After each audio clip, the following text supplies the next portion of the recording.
نعرہ تکبیر، نعرہ رسالت، مسلک اعلی حضرت حضور محدث کبیر، حضور محدث کبیر، علماء اہل سنت، نعرہ تکبیر، نعرہ رسالت۔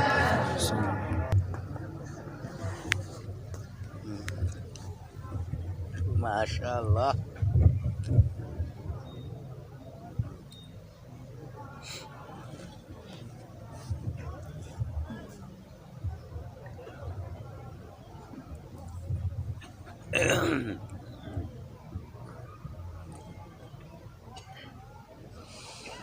برادران اہل سنت، السلام علیکم ورحمۃ اللہ وبرکاتہ۔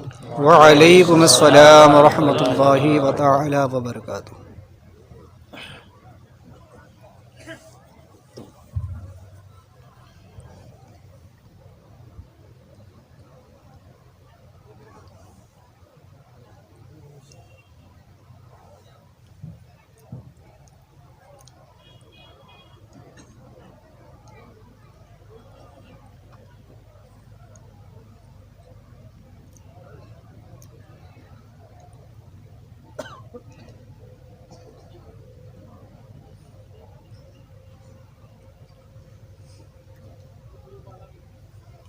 الحمد لله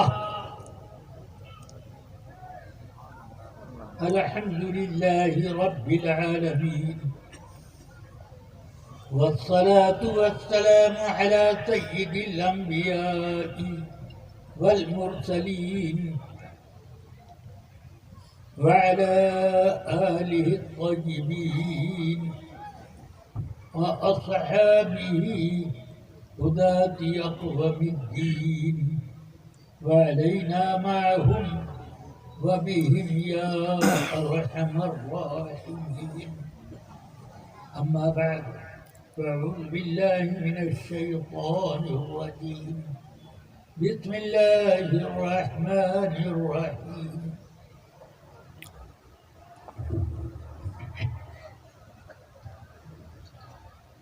إنا عرضنا الأمانة على السماوات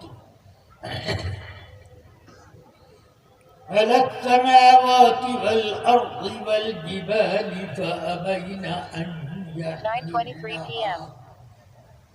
وأشفقن منها وحملها الإنسان إنه كان ظلوما جهولا. صدق الله العلي العظيم، وصدق رسوله النبي الكريم.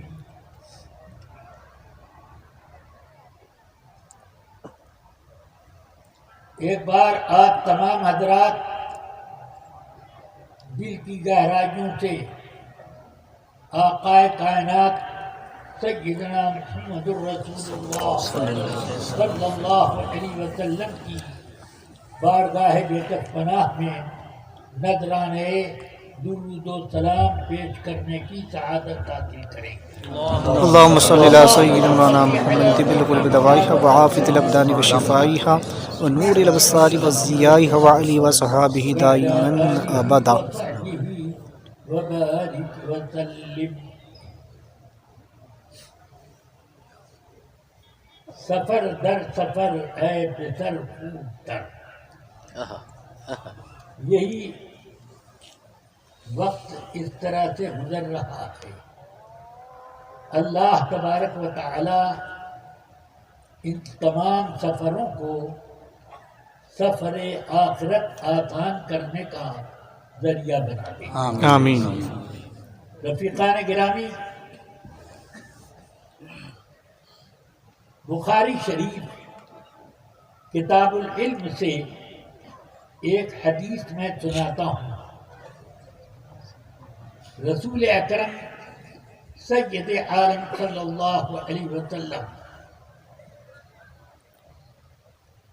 اپنے صحابہ کے ساتھ مسجد شریف میں بیٹھ کر کچھ گفتگو فرما رہے تھے اور اپنی نورانی حدیثوں سے لوگوں کے دلوں کو منور فرما رہے ہیں۔ اتنے میں ایک اعرابی آئے، یعنی کوئی دیہات کے مسلمان، وہ آئے عرض کرتے ہیں متی الساعۃ یا رسول اللہ، اے اللہ کے پیارے رسول قیامت کب آئے؟ اب صحابہ فرماتے ہیں کہ رسول پاک اپنی گفتگو میں مصروف رہے اور اس شخص کو کوئی جواب نہ دیا، تو ہم میں سے بعض نے یہ کہا کہ رسول پاک نے اس کی بات سنی ہی نہیں، اس لیے جواب نہ دیا، سنی ہوتی تو جواب دیتے۔ بعض لوگوں نے یہ کہا نہیں، رسول پاک نے اس کی بات سن لی ہے، مگر اس کا یہ سوال آپ نے ناپسند فرمایا، اس لیے جواب نہ دیا۔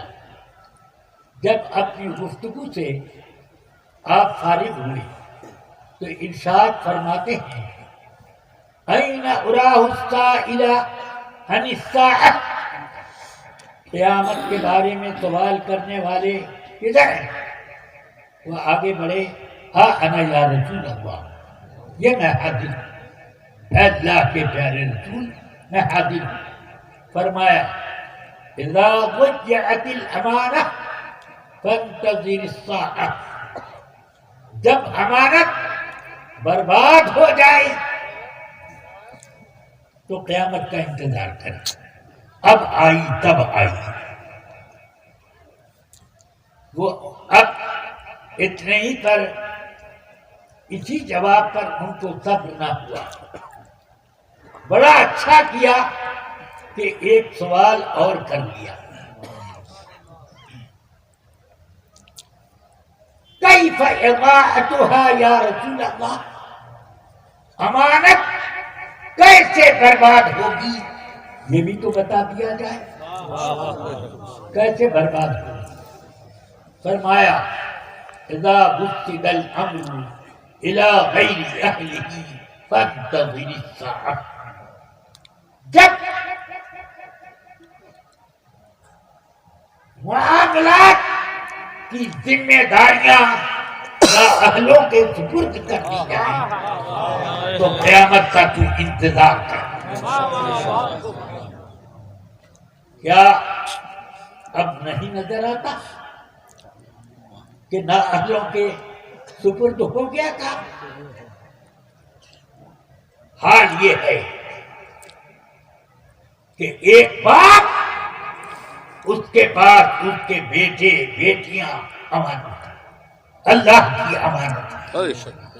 کوئی بتا سکتا ہے کہ اپنے بچوں کی اس نے دینی تربیت اللہ کے احکام کا پابند بنانے کی کوشش کی ہو؟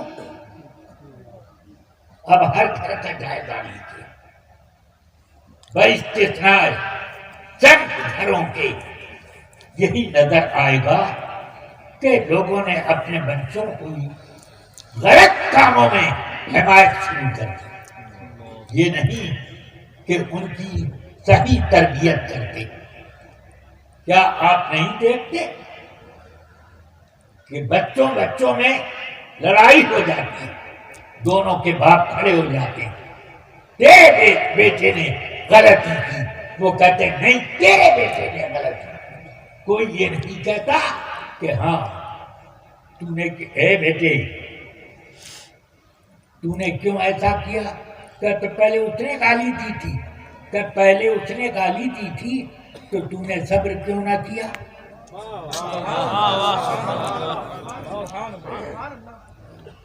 یا تو نے گالی کے جواب میں اس کو دعا کیوں نہ دی کہ اللہ تجھ کو پاکیزہ زبان دے؟ کوئی یہ کہنے والا نہیں۔ اس لیے میں سمجھتا ہوں کہ اب حالات دیگر ہو گئے، اب گھروں سے باہر نکل گئے، حالات یہ ہیں آدمی خرچ مانگتا ہے، یعنی دوسرے کے پیسے کی واپسی کا ذمہ دار بنتا ہے کہ تیرا یہ پیسہ میرے پاس امانت ہے، مگر ہوتا کیا ہے قرض کو آدمی سمجھتا ہے کہ آج مجھے دست غیب سے کچھ نہیں گیا، دست غیب حاصل ہوا۔ ایک طالب علم جب ہم لوگ سرکار حافظ ملت کی بارگاہ میں پڑھتے تھے تو وہ آیا حضور فلاں طالب علم نے مجھ سے 10 روپیہ قرض لیا، اب مانگ رہا ہوں تو دے نہیں رہا۔ فرمایا تو نے کیا سمجھ کے قرض دیا؟ تجھے معلوم نہیں ہے کہ قرض حسنہ کسی زمانے میں قرض حسنہ تھا، آج قرض پھسنا ہے۔ قرض حسنہ نہیں ہے، قرض پھسنا۔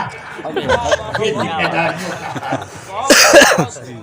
بازار میں اب کوئی سوداگر آپ کو ادھار پر مال دے تو اس کا دل دھک دھک کرتا ہے کہ پیسہ یہ وقت پر دے گا کہ نہیں، یعنی اس کو امانت داری کے اوپر اور ذمہ داری کے اوپر احساس ہی نہیں، یعنی اعتماد ہے نہیں اس کو اس آدمی پر۔ کیا یہ ذمہ داریاں کھو نہیں گئی؟ یہ تو کچھ میں ادھر ادھر کی باتیں کر رہا ہوں۔ رسول پاک سرور عالم صلی اللہ علیہ وسلم ارشاد فرماتے ہیں، اٹھائیے ترمذی شریف ابواب البر والصلہ، فرماتے ہیں آقا کائنات ما نحل والد ولدہ احسن من حسن الادب، کسی باپ نے اپنی اولاد کو کوئی بھی ہدیہ، کوئی بھی تحفہ اچھی تربیت سے بڑھ کر نہیں دیا، یعنی وہ کھیتوں کے ہزاروں ایکڑ زمین کا فارم لکھ دے اپنے بیٹے کے لیے، وہ فیکٹریاں دے دے، وہ بینک بیلنس اس کے لیے مقرر کر دے، مگر کچھ نہ دیا اگر اچھی تربیت نہ دی۔ کیا اس بات کی ذمہ داری ہے آپ کے پاس کہ آپ کے کا بچہ وہ اتنے بڑی پونجی لینے کے بعد جوا نہیں کھیلے گا، وہ اللہ کی راہ میں خرچ کرے گا اور اللہ کی عبادت کرے گا؟ آپ نے ایسی تربیت دی ہوتی تو ضرور ایسا ہوتا۔ اب حکومت چلانے والوں کو آپ ٹٹولیے، ان کے اوپر ذمہ داری ہے، مگر کیا وہ ذمہ داریاں کس حد تک نبھاتے ہیں؟ اپنا بینک بیلنس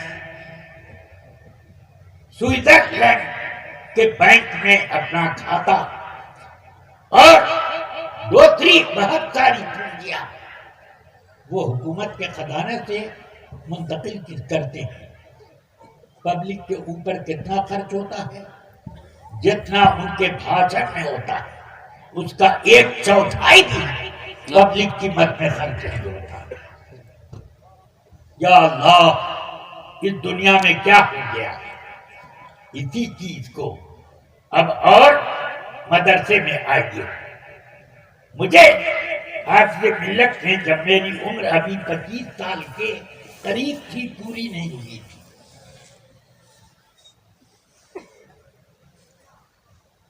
شیخ الحدیث بنا کر ایک بڑے مدرسے میں بھیجنے کے لیے طلب کیا۔ مجھ سے فرمایا ایک خط دکھایا، دیکھ لیجیے۔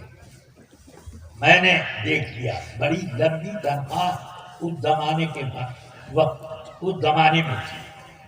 سوچو آج تو میں 90 کے قریب ہو گیا، 89 سال پورے ہونے لگے ہیں؟ اس وقت میں ابھی 25 سال کا بھی نہیں تھا۔ اس وقت کیا سستائی تھی، کیا تنخواہیں ہوتی تھی۔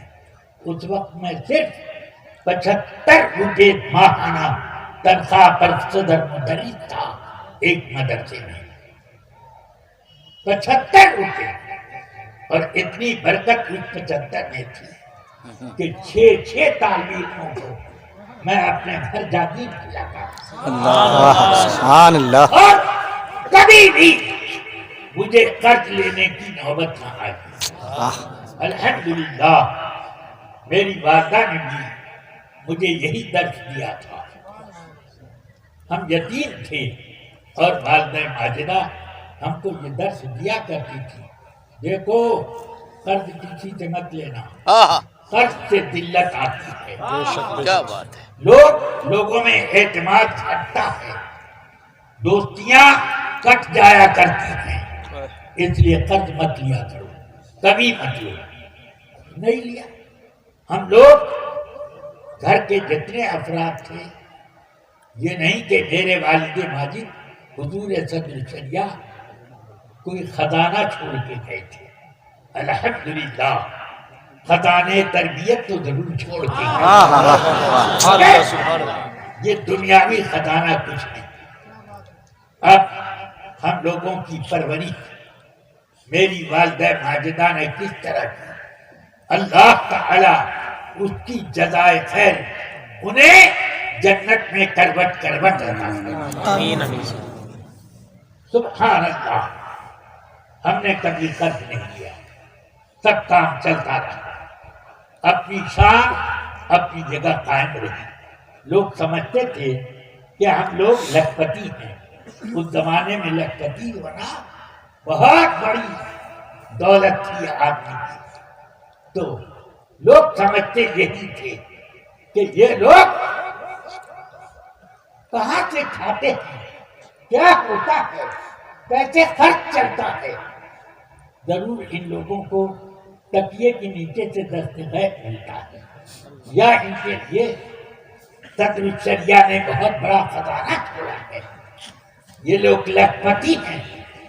میں اللہ کا شکر ادا کرتا تھا، خدا بندہ ہمیں جتنا دیا ہے تم نے اس کا شکر بھی ہم ادا نہیں کر سکتے، مگر یہ کہ لوگوں میں اتنی عزت دے دی کہ لوگ ہمیں لکھپتی سمجھتے ہیں، یہ بھی تیرا بہت بڑا کرم ہے، سمجھ گیا۔ الحمدللہ یہ سب کچھ تھا۔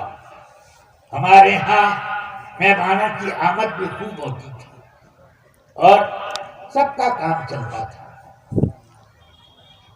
اب چلیے اور آگے بڑھیے۔ مسجد کے کتنے امام ہیں کہ امام کے فرائض شرائط اس کے آداب پر باقاعدہ پابند ہیں۔ کتنے لوگ ہیں آپ ذرا ٹٹولیں گے اور تنہائیوں میں ان کا جائزہ لیں گے، تب آپ کو پتہ چلے گا کہ امامت کرنے والے اکثر ایسے لوگ ہیں جو اپنے ان کے معائب پر اگرچہ اللہ نے پردہ ڈالا مگر وہ خود اپنے سینے پر ہاتھ رکھ کر کے سوچیں کہ میری یہ بات کیوں کی غلط ہے۔ مولانا عبد المصطفیٰ آغوی صاحب احمد آباد کا ایک واقعہ سنانے لگے رحمت اللہ تعالی علیہ کہ ایک امام صاحب نے نماز کے اختتام کے وقت سجدہ سہو کا سلام کیا اور سجدہ سہو کیا، نماز سے فارغ ہوئے تو ایک صاحب نے پوچھا، امام صاحب کس بات کا سجدہ سہو کیا آپ نے؟ کہ سہو ہو گیا۔ کیا سہو ہوا تھا؟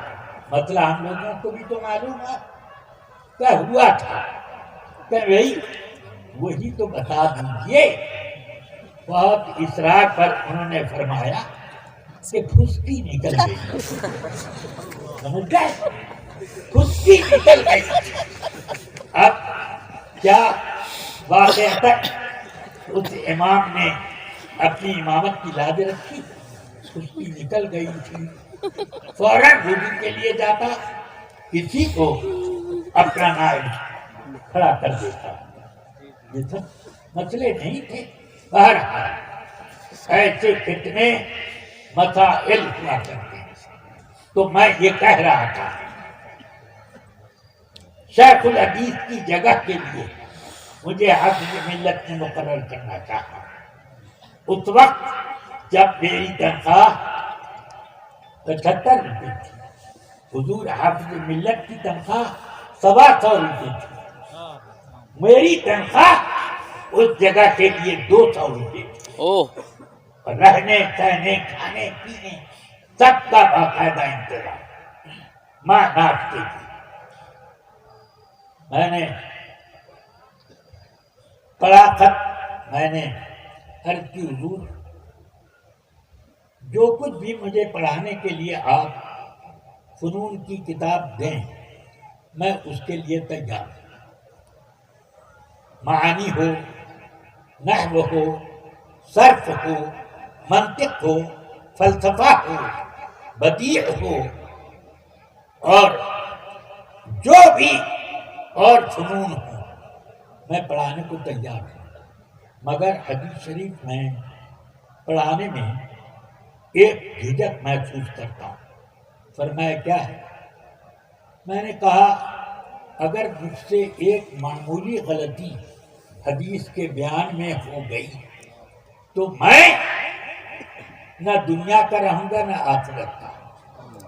مجھ سے یہ کام نہیں ہو سکے گا.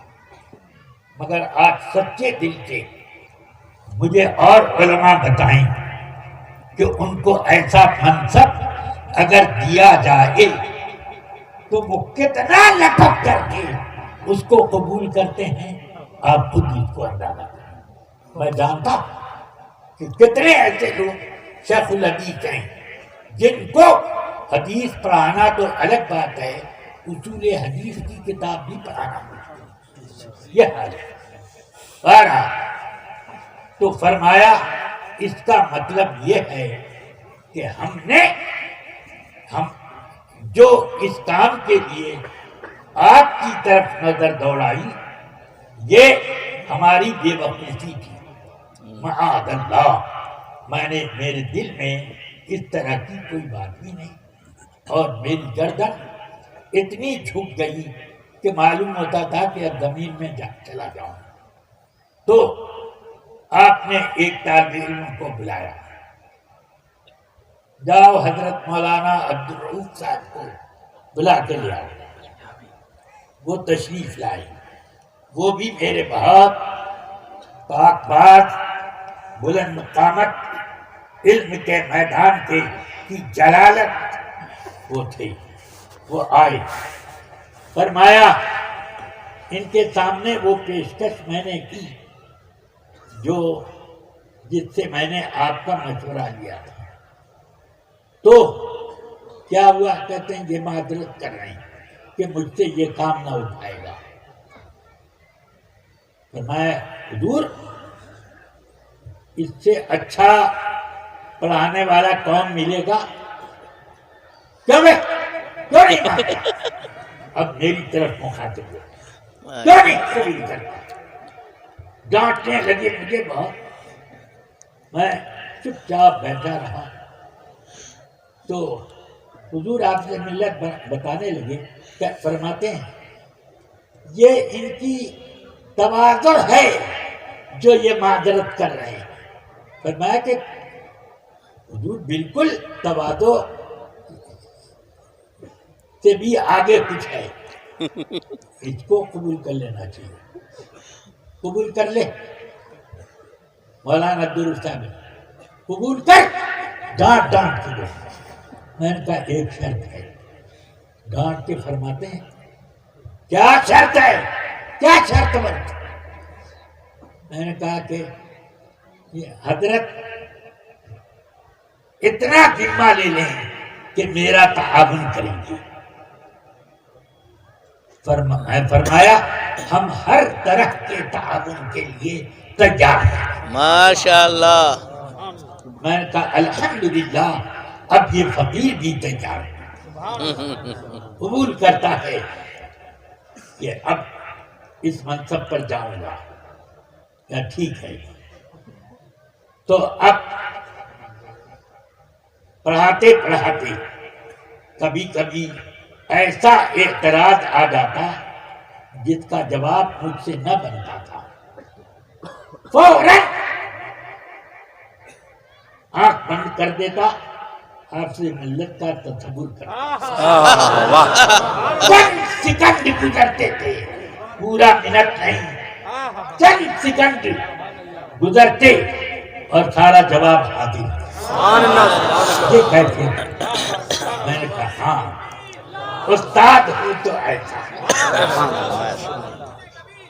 کہ وہ 700 کلومیٹر کی دوری پر ہے اور میں اتنے فاصلے پر، اور سیکنڈوں میں وہ وہاں سے یہاں آ گئے اور مجھے یہاں سے وہاں ملا دیا. سبحان اللہ. تو یہ سمجھ میں آیا کہ ذمہ داریوں کے بارے میں اسی دور میں نے ایک خط لکھا سرکار کی خدمت میں. حضور مجھے کچھ نصیحت فرما دیں. ایک پوسٹ کارڈ پہ بس اتنا ہی لکھا. حضور کے مزار شریف کہتے ہیں اور میں یہ خط صرف اس لیے حاضر خدمت کر رہا ہوں کہ مجھے کچھ نصیحت فرما دیں.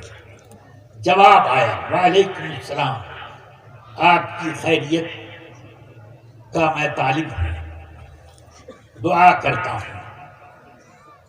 آپ نے مجھ سے نصیحت کی فرمائش کی. میرے پاس صرف ایک نصیحت ہے، وہ ہے احساس ذمہ داری. والسلام عبدالعزیز عفیان. یہ اتنا لکھا. سمجھ گیا؟ احساس ذمہ داری. اب مجھ کو فوراً وہ حدیث یاد آ گئی جو بخاری نے کتاب العلم، وہ کتاب الجمعہ میں تخریج فرمائی. فرماتے ہیں کہ رسول پاک صلی اللہ علیہ وسلم نے فرمایا کلکم راع وکلکم مسئول عن رعیتہ. اے لوگوں، تم میں سے ہر ایک ذمہ دار ہے، ہر ایک سے ذمہ داری کا حساب کتاب ہوگا کہ تم نے اپنی ذمہ داری پوری کی کہ نہیں. اس زمانے میں سب سے بڑی وہ ذمہ داری ہے جو سب سے بڑی ذمہ داری اللہ تعالی نے آسمانوں کے سامنے پیش کی، زمین کے سامنے پیش کی، پہاڑوں کے سامنے پیش کی. سب نے معذرت کی اور اس ذمہ داری کے احساس سے وہ اشفقن منہا، لرزہ بر اندام ہو گئے. وحملها الانسان، انسان نے اس ذمہ داری کو قبول کر لیا. آسمان بار امانت نہ توانست کشید. آسمان بار امانت نہ توانست کشید. قرعہ فال بنا میں منے دیوانہ زدن. قرعہ فال بنا میں منے دیوانہ زدن. یہ انسان نے نہیں سوچا کہ جس ذمہ داری سے معذرت کر رہا ہے وہ آسمان جو نہ معلوم کتنے سال سے آسمان پر بغیر کسی پیلر، بغیر کسی کھوٹا، بغیر کسی بندش کے وہاں رکا ہوا ہے. وہ آسمان اتنا پرانا ہو گیا کہ جس کی عمر کا اندازہ نہیں، مگر اس میں ایک خراش تک اب تک نہ آئی ہے. ہم مضبوط سے مضبوط بلڈنگ بنوائیں اور قوم ہاتھ میں بڑے بڑے محلات تعمیر کیے، ارم ذات العماد، ہاں الذین جابوا الصخر بالواد، یہ کیسے کیسے بنائے، سب زمین کا پابند ہو گئے، مگر یہ آسمان ہے، ایک کریچنگ نہیں آئی، رنگ میں ایک تبدیلی نہ آئی، جیسا چمچما رہا تھا اپنی پیدائش کے وقت آج ویسے ہی۔ اس کی قوت، اس کی گیرائی کا کوئی حساب نہیں لگا سکتا، مگر وہ بھی کانپنے لگا، زلزلہ آ گیا، اور یہ انسان چیپندی کا شوربہ، وہ زمین کہ سبحان اللہ، یہ زمین طرح طرح کے پتھر اپنے سینے سے نکال کے دیتی ہے، ہیرا کہاں سے آتا ہے، روبی اور یاقوت کہاں سے آتا ہے، نیلم اور پوکھرات کہاں سے آتا ہے، یہ اتنے بڑے بڑے قیمتی پتھر یہ کہاں سے آتا ہے، پیٹرولیم، بتاؤ یہ گیس کہاں سے، سوئی گیس کہاں سے آئی، اور دوسری گیسیں یہ کہاں سے پیدا، اسی زمین میں تھے۔ پھر آم کس نے پیدا کیا، سیب کس نے پیدا کیا، نیم کا درخت کس نے اگایا، ببول کس نے پھیلائی، یہ سب اس طرح دیکھتے جاؤ۔ آپ اس زمین کو، اس زمین کی مٹی کو وہ نہیں سمجھ سکا جس نے کہا خلقتنی من نار وخلقتہ من طین، میں مٹی سے پیدا ہوئے آدم کو سجدہ کروں، مجھے آگ سے پیدا کیا جو روشن ہے، چمکدار ہے، اس سے پیدا کیا، میں اس کالی کالی مٹی سے پیدا کیا، اس کے لیے سجدہ کروں۔ مگر اس نے نہ دیکھا کہ اس زمین میں کیا ہے اور آگ میں کیا ہے۔ آگ بستی میں جو لگ جائے تو قیامت کہیے، اور دل میں سلگ جائے تو محبت کہیے۔ یہ آگ ہے، یہ آگ ہے، سبحان اللہ، اگر لگتی ہے تو تباہی مچا دیتی ہے۔ مگر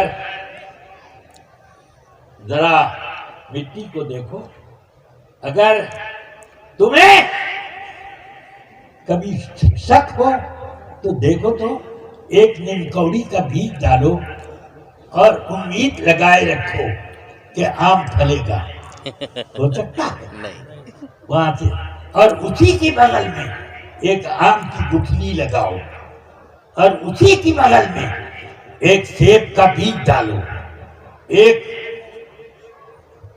ایک لیمو کا بیج ڈالو، سب ایک جگہ میں، تھوڑی سی جگہ میں آپ نے یہ سب لگایا، اسی میں ستیاناسی بوٹی جس کو کہتے ہیں بھڑوا، وہ بھی لگایا، سمجھ گیا، یہ سب لگا ڈالا، مگر کیا نیم کا اثر آیا آم کی گٹھلی میں؟ نہیں، آم کی گٹھلی کا اثر آیا اس میں؟ سیب میں، سیب کا اثر آیا انار میں؟ کچھ نہیں۔ ذرا ایک مرتبہ تو بھول جاتی ہے زمین کہ میٹھا گنے میں بھیجنے کے بجائے لیمو بھیج دوں اور گنے کو کھٹا بنا دوں۔ یہ کبھی غلطی ہوئی اس سے؟ یہ 2 دن میں کیا ماجرا ہو گیا، یہ 2 دن میں کیا ماجرا ہو گیا کہ بویا چنا باجرا ہو گیا۔ کبھی ہے ہو سکتا ہے، ایسا نہیں ہوتا۔ اب یہ زمین ہے، اس زمین میں میٹھا تلاش کرو تو میٹھا ملے گا، کڑوا تلاش کرو کڑوا ملے گا، اس زمین میں اگر کھٹا تلاش کرو تو کھٹا ملے گا، کھٹا تلاش کرو تو کھٹا ملے گا۔ اس میں وہ بھی ہے کہ اگر تم گلاب کی خوشبو تلاش کرو تو وہ بھی ملے گا، چمیلی اور جوہی کی بھی خوشبو ملے گی، اور اسی میں بھڑ بھڑوا اور بھٹیا کی بدبو بھی ملے گی۔ ہر طرح کا پھل، ہر طرح کا پھول، ہر طرح کی بو۔ یا اللہ، کوئی پھول لال لال نکلا، کوئی پیلا پیلا، کوئی سفید سفید، اور کوئی نیلا۔ عجب عجب طریقے کے رنگ بھی نہ گنے جا سکے ایسے کوئی پھل سرخ، کوئی پھل بالکل سفید، جیسے وہ یورپ والے بیگن کہ وہ بالکل سفید سفید، اور ہندوستان کے سب بیگن بالکل بیگنی رنگ کا، اور ایسا کہ بے گن کوئی گن ہے ہی نہیں، سمجھ گئے؟ اور اسی طرح کوئی عجب رنگ کا۔ یا اللہ، تو نے اس میں لوہا بھی رکھا، سونا بھی رکھا، چاندی بھی رکھی، اسی میں سے آدمی پیتل بھی نکالے، اسی میں سے پٹرول نکالے، ڈیزل بھی نکالے، اسی میں سے گلاب بھی نکالے، اور اس کی خوشبو بھی، جوہی بھی نکالے۔ یا اللہ، یہ حکمت اگر ابلیس جان جاتا تو خدا کے قسم ہرگز یہ نہ کہتا کہ خلقتنی من نار و خلقتنی۔ کیا بات! وہ کہتا، اے اللہ، تیرے حکم سے پہلے میں اس مٹی کے آدم کا سجدہ کرتا ہوں، اس لیے کہ اس میں وہ گن ہیں جو گن اور کسی میں نہیں ہے۔ اس لیے جو جس مٹی سے پیدا ہوگا اسی مٹی کا اثر لائے گا۔ سمجھ میں آئی بات؟ اب اسی مٹی سے پیدا کیے ہوئے انسان کو اللہ نے ذمہ داریاں سپرد کر دی۔ سب سے پہلی ذمہ داری ایمان کی رکھی۔ سمجھ میں آئی بات؟ اب ایمان کے بارے میں دو گروپ ہو گئے، ایک منافقین، ایک مشرکین۔ ملحدین اور وہ لوگ جن کو دہریہ کہتے ہیں، میں ان کو کوئی الگ قسم نہیں جانتا، وہ مشرک ہیں، پہلے مشرک ہوا ہے، کیونکہ وہ اپنے آپ کو خدا کا شریک ٹھہراتے ہیں۔ ہاں، وہ سمجھتے ہیں ہمارا کوئی خالق نہیں ہے، ہم خود پیدا ہوئے۔ سمجھ گئے؟ تو دو ہی گروپ ہیں، ایک منافق، ایک مشرک، جنہوں نے امانت میں خیانت کی، اور سب سے بڑی خیانت منافق نے کی۔ اس لیے اللہ فرماتا ہے یہ امانت ہم نے انسان کو کیوں دی؟ لِيُعَذِّبَ اللَّهُ الْمُنَافِقِينَ وَالْمُنَافِقَاتِ وَالْمُشْرِكِينَ وَالْمُشْرِكَاتِ۔ کیوں دی؟ تاکہ وہ عذاب دے منافقین اور منافقات کو، اور تاکہ وہ عذاب دے مشرکین اور مشرکات کو۔ اب میں پوچھنا چاہتا آپ سے کہ منافقین کا نام پہلے کیوں لیا گیا، مشرکین کا بعد میں؟ کیا بات ہے! کیا بات! بتائیے۔ واہ واہ واہ! اس کا مطلب ہے سب سے بڑا غدار امانت کا منافق ہے، اس لیے اس کو فرمایا قرآن حکیم میں اللہ نے، ان المنافقین لفی الدرک الاسفل من النار۔ منافقین جہنم کے سب سے نچلے طبقے میں ڈالے جائیں گے۔ وقت ختم ہو گیا، اب میں تقریر بھی ختم کروں، اگرچہ یہ ناقص ہی ہے کہ ابھی میں نتیجے تک نہ پہنچا، مگر اخیر میں بتا دوں کہ منافق ظاہر میں کلمہ پڑھتا ہے، ظاہر میں نماز پڑھتا ہے، اور وہ نماز ذرا حضور کے زمانے کے منافقین کو دیکھو، وہ نماز آپ لوگوں کو کبھی ملی؟ رسول پاک کی ابتدا میں پڑھتے تھے، وہ ابتدا آپ کو خواب میں بھی نہیں ملی کہ رسول پاک کی ابتدا میں ہم ظاہر میں نہیں خواب میں نماز پڑھیں، ایسا بھی نہ ہو۔ مگر وہ منافقین پڑھتے تھے حضور کی ابتدا میں، حضور کی مجلس میں بیٹھتے، مگر کیا ہوا؟ اللہ نے فرمایا کہ یہ کیا ہے؟ وَمِنَ النَّاسِ مَن يَقُولُ آمَنَّا بِاللَّهِ وَبِالْيَوْمِ الْآخِرِ وَمَا هُمْ بِمُؤْمِنِينَ۔ لوگوں میں سے یہ منافقین کون ہیں جو کہتے ہیں ہم اللہ پر ایمان رکھتے ہیں، آخرت پر ایمان رکھتے ہیں، اور وہ لوگ کیا ہیں؟ مومن نہیں ہیں۔ وَمَا هُمْ بِمُؤْمِنِينَ۔ ایسا کلمہ پڑھنے والے کو ہم کہتے ہیں کہ مومن نہیں ہے یہ، تو لوگ کہیں گے ارے بہت زیادہ یہ کھرچاؤ ہے، مولانا معلوم ہوتے ہیں۔ یہ کیا ہے کہ کلمہ پڑھتا ہے، قبلہ کی طرف نماز پڑھتا ہے، اور ہمارے امام کے پیچھے نماز پڑھتا ہے، پھر بھی یہ مومن نہیں ہے۔ قرآن نے تو انہی نماز پڑھنے والوں کو کہا کہ مومن نہیں، اور ان کے اوصاف کریمہ قرآن پاک میں 13 آیتوں میں بیان فرمائے گئے۔ سمجھ گئے؟ مشرکین کے صرف 2 آیتوں میں، مومنین کے 3 آیتوں میں، اور ان کے 13 آیتوں میں۔ کتنے معائب، ان اللہ علی کل شیء قدیر تک سب آیتیں گن ڈالو تو اب ملے گا۔ تو کیوں یہ پڑھتے تھے کلمہ؟ کیوں پڑھتے تھے؟ اللہ فرماتا ہے یخادعون اللہ والذین آمنوا وما یخدعون الا انفسهم۔ یہ پڑھتے ہیں کیوں؟ اللہ کو دھوکہ دینے کے لیے اور مسلمانوں کو دھوکہ دینے کے لیے۔ یا رب العالمین، مسلمانوں کو دھوکہ دے رہے ہیں، یہ بات تو سمجھ میں آ رہی ہے، مگر تجھے کیسے دھوکہ دے رہے ہیں یہ تو سمجھ میں آنے والی بات نہیں۔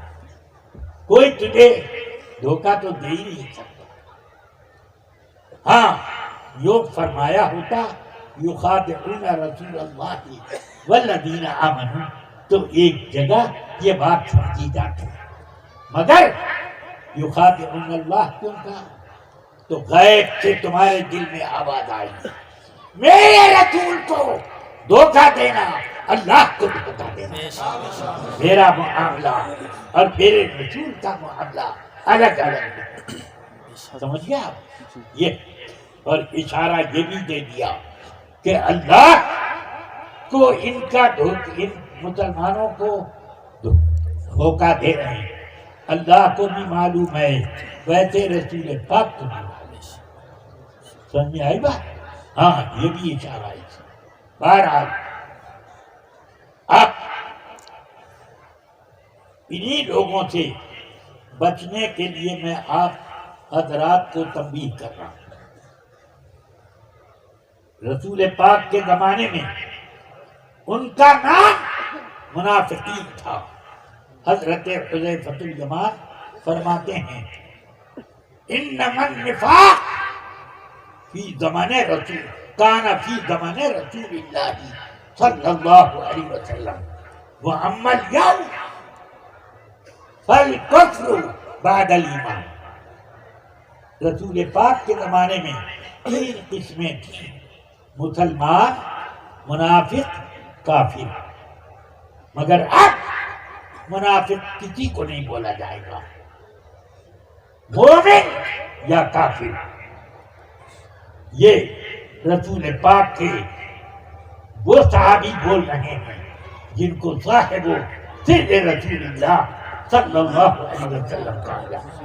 رسول پاک سے چھپ چھپ کر، اکیلے میں، کریت کر بات پوچھا کرتے تھے اور وہ راز رسول پاک کے اپنے سینے میں جمع کرتے تھے. یہ ہیں حضرت حذیفہ الیمان. اللہ تبارک و تعالی نے اب فرماتے ہیں وہ کہ آج ایمان کے بعد نفاق کوئی چیز نہیں ہے، کفر ہے کفر.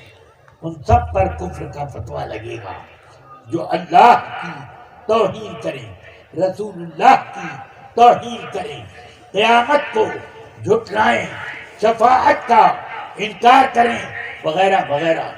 جو کچھ بھی ہے ان سب اس طرح قرآن کی تکذیب یا قرآن کی آیتوں کو کم زائد کہنا، یہ سب کفر ہے کفر.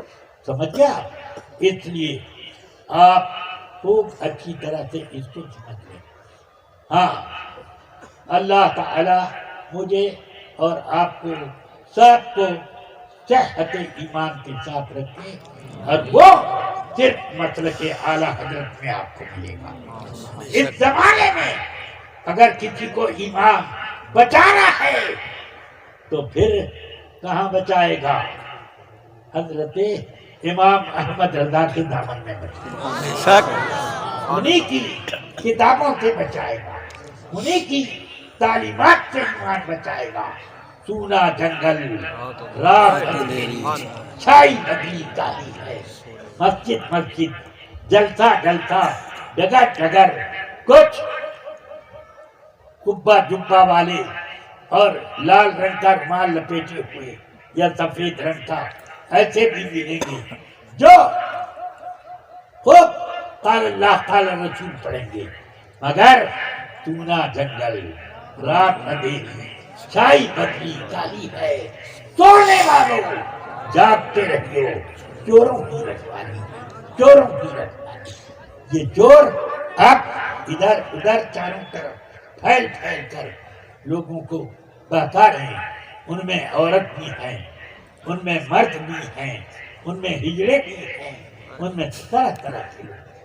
اللہ بچائے، اللہ خیر.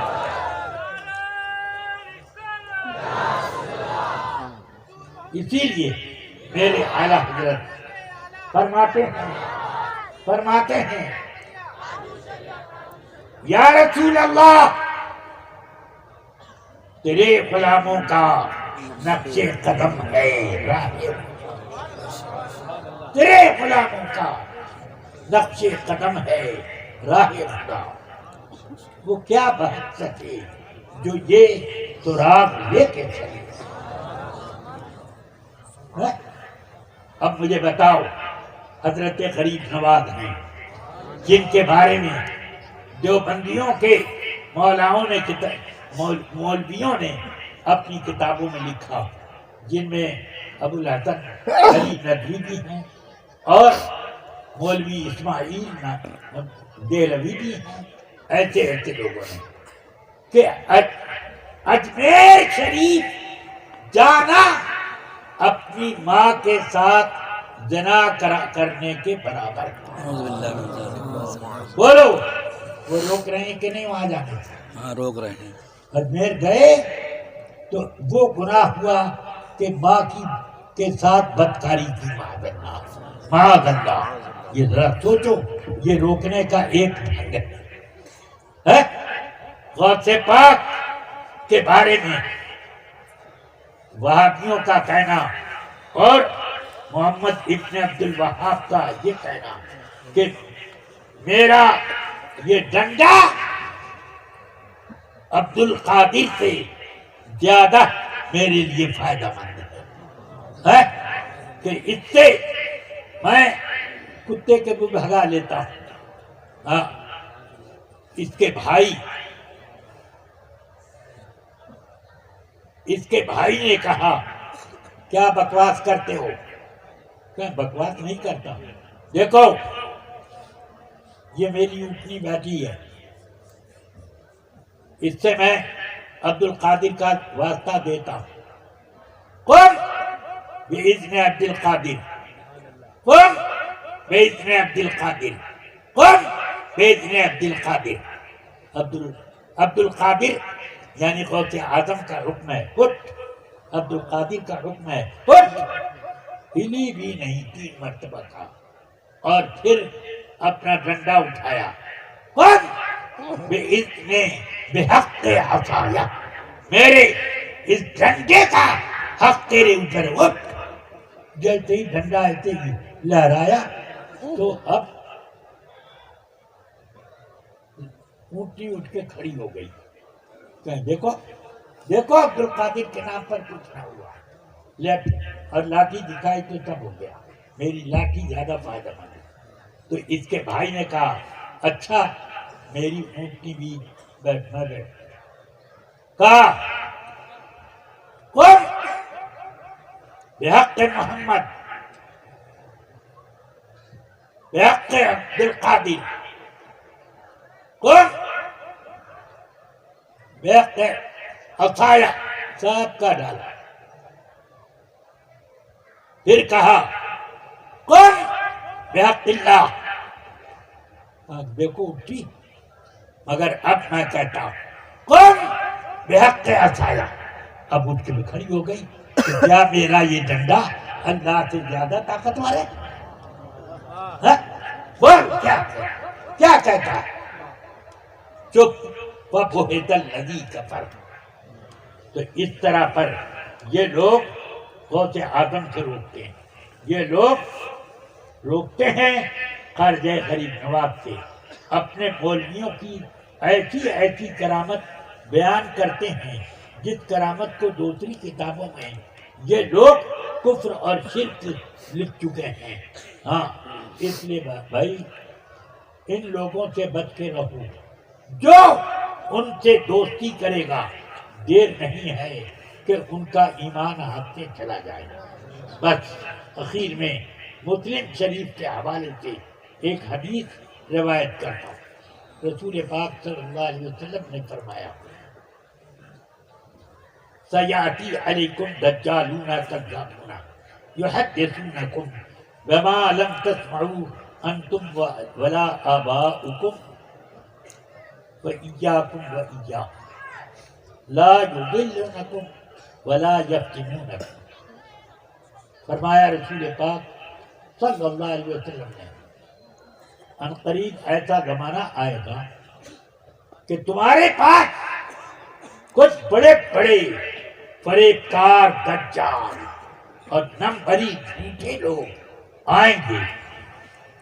ان کو میرے آقا پہلے ہی سے جھوٹا دجال سب فرما رہے ہیں. پھر فرماتے ہیں یحدثونکم، وہ لوگ تم سے وہ باتیں کریں گے جو نہ تم نے سنی نہ تمہارے باپ دادا نے سنی. نہ تم نے سنی نہ تمہارے باپ دادا نے سنی. فَإِيَّاكُمْ وَإِيَّاكُمْ،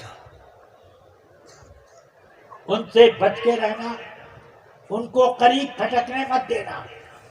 لا یضلونکم ولا یفتنونکم، کہیں تمہیں گمراہ نہ کر دیں، تمہیں بدعقیدہ اور صاحب فتنہ نہ بنا دیں. اس لیے رسول پاک نے ہمیں باپ دادا سے جو روایت آ رہی ہے اس پر عمل کرنا، نہ یہ کہ ان لوگوں کی بتائی ہوئی باتوں. باپ دادا نے ہمیں بتایا کہ تم اپنے عزیزوں کے انتقال پر ان کی قبر پر فاتحہ پڑھو، ان کا فاتحہ سوم کرو، ان کا فاتحہ دہن کرو، ان کا فاتحہ چہلم کرو. یہ لوگ کہتے ہیں یہ سب شرک. ہم باپ دادا سے سنتے آئے کہ کسی مسلمان کی قبر پر سے چلنا مت. یہ کہتے ہیں نہیں، اس پر کھیتی بھی کرنا جائز ہے. سمجھ گئے آپ؟ یہ بھی کہتے ہیں چلنا تو چلنا، اس پر ہل چلانا بھی جائز ہے. یہ کہتے ہیں جو من کے مولانا آپ کو پسند ہے. اگر آپ کو اعتماد نہ ہو تو فتاوی رکھ لیجیے، اٹھا کر کے دیکھ لیجیے. باپ دادا سے سنتے آئے کہ نبی پاک کا ذکر کرو، میلاد شریف کرو، ان کے معجزات کا بیان کرو، ان کی تعلیمات کا بیان کرو، ان کی سنتوں کو رواج دو. یہ کہتے ہیں یہ سب بدعت. یہ بدعت نہ صحابہ کرتے تھے، نہ تابعین، نہ رسول پاک. جھوٹ بولنے کا ڈھنگ کوئی ان سے سیکھے. مشکات شریف میں کتاب شرح السنہ یہ حدیث موجود ہے. رسول پاک سید کائنات صلی اللہ علیہ وسلم نے فرمایا انا اذا ولدتنی امی اضاءت لها رأت نورا اضاء لها قصور بصرا بچہ. یہ میلاد شریف میرے آقا نے پڑھا. انا میں وہ ہوں کہ جب میری ماں نے مجھ کو جنا تو ایک نور دیکھا، ایسی روشنی کہ بصرا اور شام کے شاہی محلات بھی میری ماں کو نظر آنے لگے. 1000 میل کے فاصلے پر اس کے محلات، اور راستے میں کتنے بڑے بڑے پہاڑ، کتنے جنگلات، کتنے میدان، کتنی عجیب دوری، اور وقت اندھیرا. سمجھ گئے؟ آفتاب کی روشنی تو کیا صبح صادق ابھی تھوڑی تھوڑی دکھ رہی تھی. چاند 12 تاریخ کو تو پہلے ڈوب جاتا ہے. یہ لوگ کہتے ہیں 12 غلط ہے، حضور 9 کو یا 8 کو پیدا ہوئے. میں کہتا ہوں اس روز تو اور جلدی ڈوب جاتا ہے، چاند تو اور جلدی ڈوب جاتا ہے.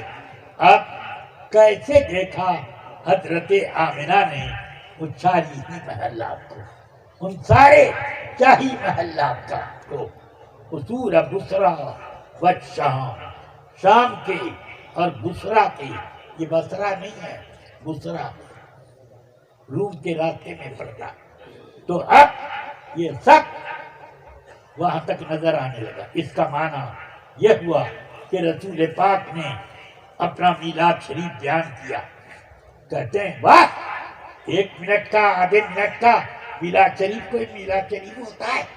میں نے کہا میاں یہ بتاؤ، اگر ایک مٹکا شراب حرام ہے تو کیا ایک گھونٹ نہیں حرام ہوگی؟ بولیے، ایک گھونٹ پینا حلال ہے؟ تو یہ جب بدعت اور حرام اور شرک ہے، میلاد 1 منٹ کا ہو کہ آدھے منٹ کا، حرام حرام رہے گا. اگر ایک گھونٹ حلال ہے تو پورا مٹکا بھی حلال ہے، اور اگر ایک مٹکا حرام ہے تو پورا وہ ایک گھونٹ بھی حرام. سمجھ گئے؟ یہ ہمارے باپ دادا کہتے آئے تو اس پر ہم عمل کریں گے. باپ دادا نے یہ کہا کہ قبر میں جنت کی کھڑکیاں کھلتی ہیں اور سوالات ہوتے ہیں. سوالات میں سب سے اہم سوال ما تقول فی ھذا الرجل ہے، اس شخصیت کے بارے میں تم کیا کہتے ہو؟ فیقول، اگر مومن ہوگا تو فرماتے ہیں اما المؤمن ابی الموقن، کہ مومن یا موقن صاحب یقین کوئی کیا کہے گا؟ ہوا محمد رسول اللہ جاءنا بالبینات والہدی فآمنا به واتبعناہ. ہوا محمد ثلاثا. سمجھ گئے؟ بخاری شریف کی حدیث میں نے آپ کو سنا دی. سمجھ گئے؟ تو یہ کتاب العلم میں یہ حدیث موجود ہے کہ پوچھا جائے گا یہ کون ہے تو مومن ہوگا. وہ تو محمد ہیں، اللہ کے رسول ہیں، ہمارے پاس معجزات لے کر آئے، ہمارے پاس وہ ہدایت کا خزانہ لے کر آئے، ہم سب ان کے اوپر ایمان لائے اور ہم نے ان کی غلامی کی۔ ہوا محمد 3 مرتبہ کہے گا، یقین ہوا چلا کر یہ 3 مرتبہ پوچھا، 1 مرتبہ جواب دے گا 3 مرتبہ۔ شاعر کو لوگ کہیں مکرر ارشاد، تب تو وہ مکرر کرے، مگر یہ خود کہے اور خود مکرر کرے، کتنی لذت اس کہنے والے کو مل رہی، سمجھ گیا؟ بس اب میں یہ کہتا ہوں کہ اعلیٰ حضرت کو مانو، اعلیٰ حضرت کو مانو اور ان کے دامن کے نیچے رہو، جس کے چاہو تم مرید ہو جاؤ، اس میں کوئی پابندی نہیں، جس سے چاہو پڑھ لو، مگر کسی وہابی سے مرید نہ ہونا اور کسی نااہل سے بھی مرید نہ ہونا۔ مرید ہونا تو ایک صاحب علم، ایک صاحب نسبت، صاحب شجرت جس کو کہتے ہیں، اور ایک عامل، سمجھ گئے؟ اور رسول پاک صلی اللہ علیہ وسلم تک اس کا شجرہ بیعت ملتا ہوں بالکل، کہیں بیچ میں کٹانا۔ تو یہ پیر 4 شرائط والا جو ہوگا تو وہ پیر ہے، جس سے بھی ہو جاؤ گے۔ اور مگر اعلیٰ حضرت کو مانو، سمجھ گئے؟ چشتی ہوگا تب بھی غوث پاک کو مانے گا، قادری ہوگا تو حضور غریب نواز کو مانے گا، اور رضوی ہوگا غوث پاک کو مانے گا، حضرت غریب نواز کو مانے گا، حضرت نظام الاولیاء کو مانے گا، خواجہ بختیار کاکی کو مانے گا، تمام بزرگوں کو مانے گا۔ سمجھ گئے؟ ہم چاہتے ہیں کہ آپ لوگ ہمارے ساتھ چلیں، کہاں؟ جنت کے دروازے پر ساتھ چلیں۔ اس لیے یہ سب باتیں ہم کر رہے ہیں، میں اکیلے نہیں جانا چاہتا، میں چاہتا ہوں کہ اعلیٰ حضرت کا زمرہ لے کر بھی چلیں، ہاں اسی گروہ میں چلوں، تو آپ بھی اسی گروہ میں آ جائیے۔ صلی اللہ تعالی وسلم وبارک علی سیدنا و مولانا محمد و آلہ و صحبہ اجمعین وبارک وسلم ابدا۔